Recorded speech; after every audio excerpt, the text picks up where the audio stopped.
Қадір түні келгенде әйелдер мешітке барып, қадір түнін өткісе бола ма дейтін сұрақтар жиі қойылып жатады. Асыл дініміз әйелдерді мешітке барудан тыймайды. Алайда мешітке келерде әрбір әйел ескеру тиіс кейбір әдептер бар. Мәселен, алдымен мешітке келуге ниет еткеннен кейін толықтай дәрет алыңыз. Киіміңізге аса назар аударыңыз.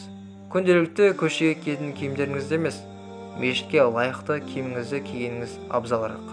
Етегі ұзын, қол-аяғыңыз жабық, әрі басыңыз да жабық болу керек. Яғни сіз Алланың үйіне келе жатқаныңызды іштей сезінуіңіз арқылы сыртыңыз да соған лайықты болғаны дұрыс.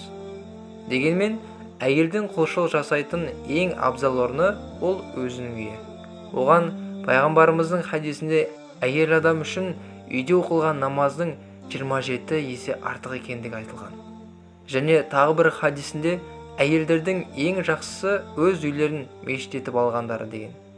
Демек, егерде осы қадір түні күйеуіңіз жаныңызда болса, күйеуіңізбен қосыла намаз оқыңыз, көптеп дұғалар жасаңыз, және де Құран тыңдап немесе Құранды оқыңыздар.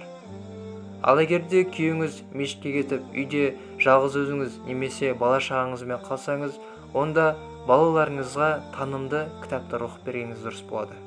Оның ішінде мысалға пайғамбарымыздың өмірбаянын оқып берсеңіз болады. Және көптеп дұға жасаңыз.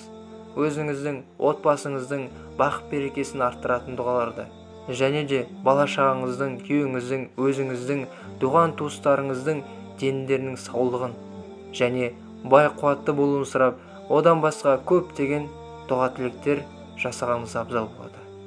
Сонымен қатар Құран тыңдауды да ұмытпаңыз. Егер өзіңіз Құран оқи алатын болсаңыз, Құранды оқыңыз. Егер оқи алмасаңыз, аудио нұсқаларын тыңдаңыз. Әсіресе осы қадір түні Құранның Қадір сүресін көптеп тыңдау қажет. Кейбір деректерде осы қадір түні Қадір сүресін 100 мәрте оқу керек, я болмаса 100 мәрте тыңдау керек делінген. Ал ерекше жағдайдағы әйелдер, яғни етекірі келген әйелдер, бұл түні Құранда намаз оқи алмайды. Есесіне олардың мұсылманның қаруы мен қалқаны болған дұға жасауға мүмкіндіктері бар. Олар намаз оқымағанмен Субханалла, Әлхамдулилля, Аллаху Акбар деген зікірлер мен Астағфирулла деп Алладан кешірім тілеп отыруларына болады.